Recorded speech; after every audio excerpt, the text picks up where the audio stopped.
What if I told you this wasn't bought but built? Not because I couldn't just order one online, but because I wanted to push every skill I have: welding, machining, fabrication, painting, engineering, design, electronics, and bring them together into one build. And to be honest, I just thought it would be fun. Creating something from nothing has its own kind of magic, and if you're making videos like I do, having good and reliable lighting is almost as important as having good tools. So now in this final part of the build, I'll be making the stand, fabricating the softbox structure, painting everything, assembling it all, and finally powering it on to see if it actually works the way I imagine. Let's get into it.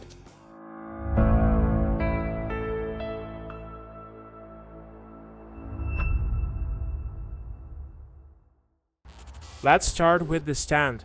Normally it's just a simple support, but in this case it became a key part of the whole build. It needed to be sturdy, adjustable, foldable, and visually match the rest of the project. The concept is straightforward: a tripod-style base with a central post, height adjustment, and a locking mechanism. Before fabrication could begin, all the raw steel, tubing, and flat bar was stripped of rust and mill scale. A grinder with a flap disc made quick work of the oxidation, revealing clean surfaces for layout and welding. Each piece was then cut precisely according to the drawings. This tripod is built entirely from steel, thick, heavy, and made to last. Sure, it adds some weight, but that's not a drawback in this case. Since I designed it specifically for use in the workshop and not for travel, portability wasn't a priority. In fact, the extra mass works in its favor. A lower center of gravity means better stability, especially when supporting something as top-heavy as a softbox. From there, the process followed a familiar rhythm, carefully laying out each component, marking hole centers, center punching for accuracy, drilling the mounting holes, and then rounding off sharp corners and edges to keep everything safe to handle. All the holes lined up perfectly, because every single one was pre-planned down to the millimeter in CAD.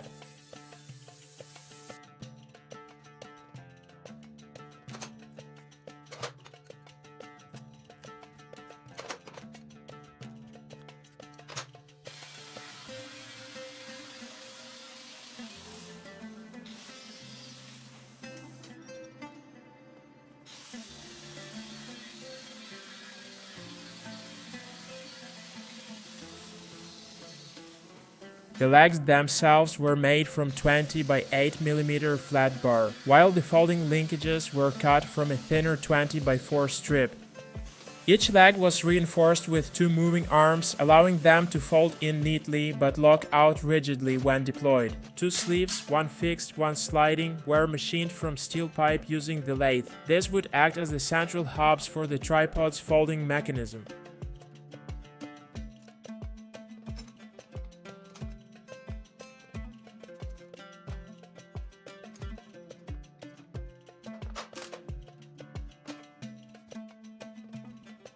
With everything cut and prepped, the assembly was carefully aligned with a jig and tack welded at 120-degree angles, a layout that offers excellent stability without taking up too much floor space.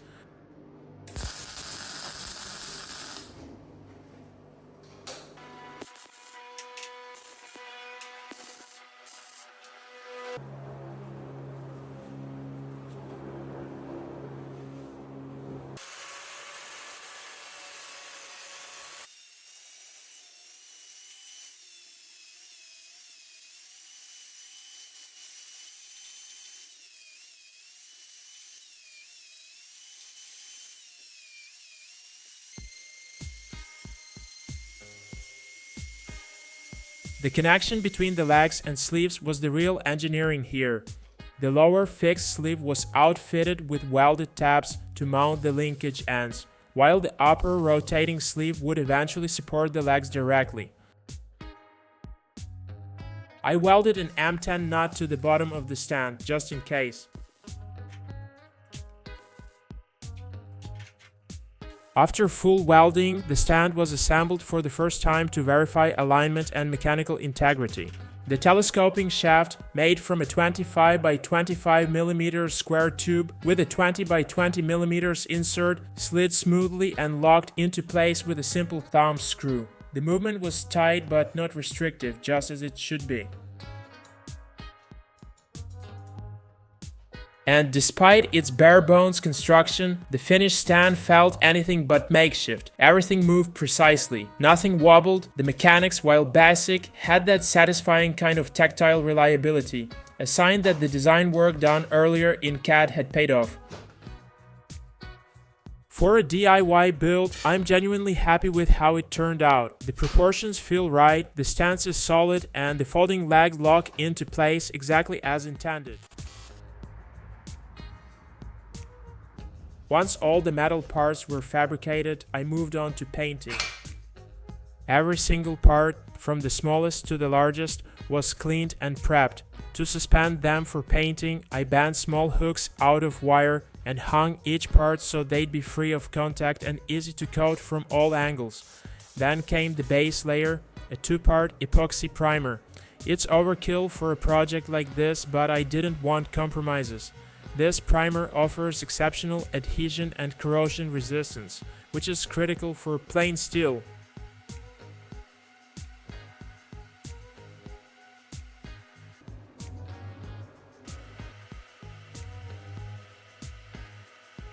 But here's where it gets a bit experimental.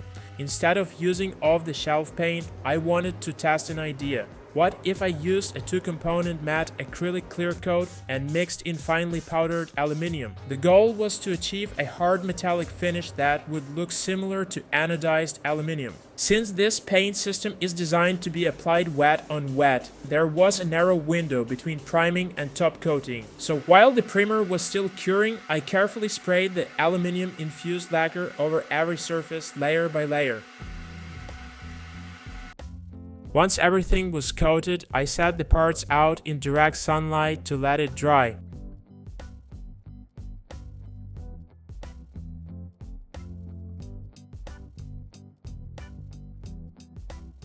And this is how the finished part looks after drying.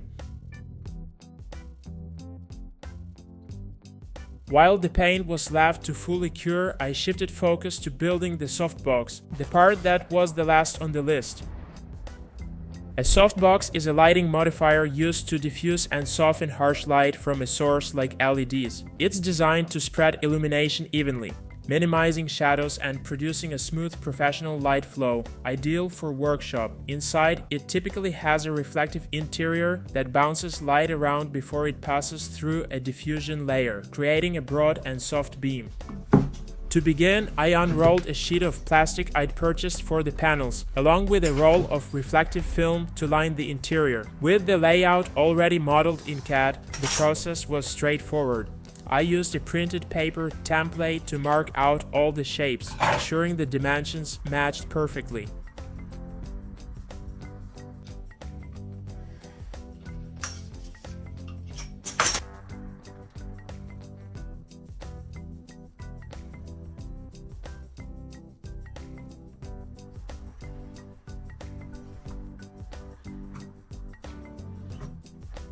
In this part, I roughly cut the plastic panels with a utility knife, leaving a small margin for final trimming.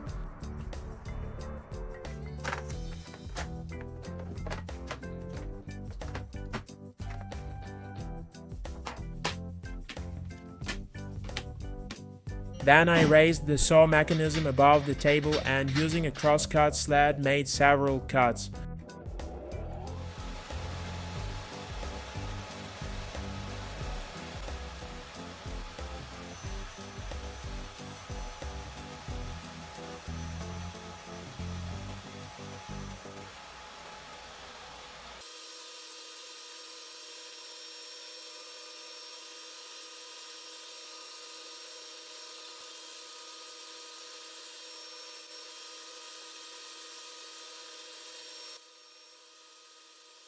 The blade was specifically designed for plastic, producing clean, accurate cuts, and the material handled perfectly. The front edge of each panel was gently bent to shape. Once formed, all edges were carefully deburred and smoothed to eliminate any sharp corners or plastic residue. Each panel was then carefully wrapped with the reflective film with adhesive backing, a delicate process that required patience to avoid air bubbles and creases. And of course, there were a few imperfections and flaws along the way, nothing catastrophic.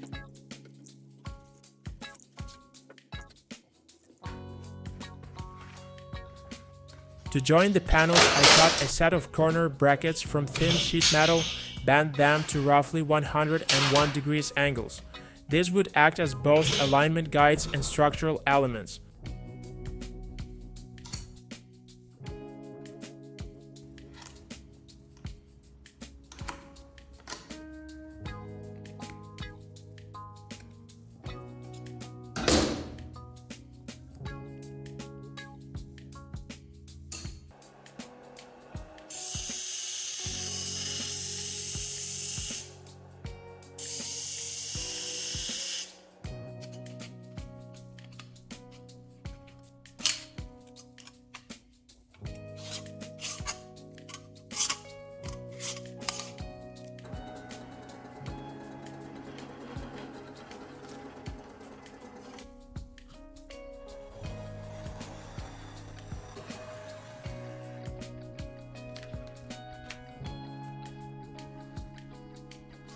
With the panels ready, I drilled pilot holes into the corner brackets and attached them to the panels temporarily using double-sided mounting tape. This allowed me to position everything perfectly before committing to a permanent fix.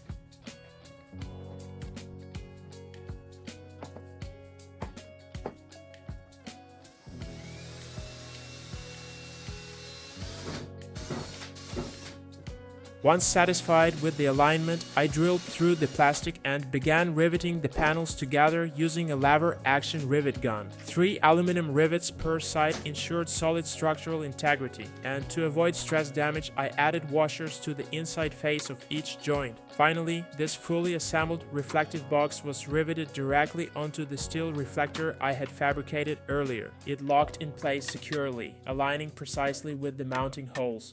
A satisfying moment where everything came together just as planned. With the softbox panels coming together, it was time to make the resistor assembly from the previous video. I started by cutting a small piece of fiberglass reinforced epoxy laminate.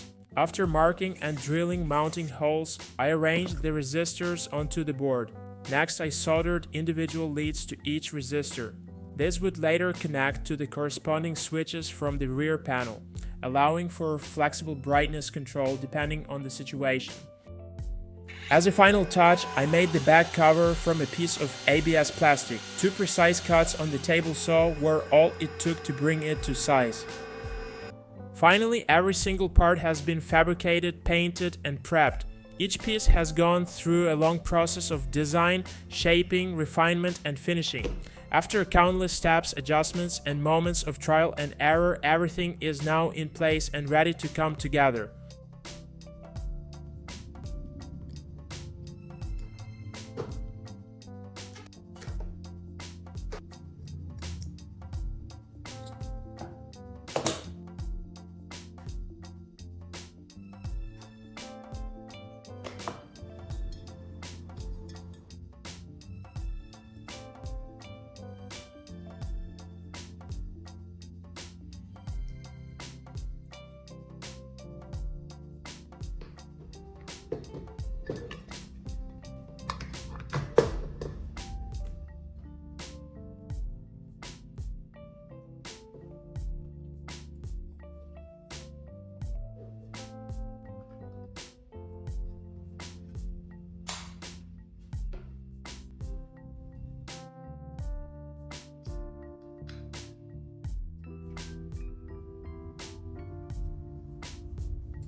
And that wasn't the end of it. After stepping back and taking a good look, I realized I just wasn't satisfied with how the softbox looked. Functionally, everything worked, but visually it lacked something. So I decided to add some paint. I masked off the surrounding areas with painter's tape and paper, then gave it a fresh coat of black spray paint.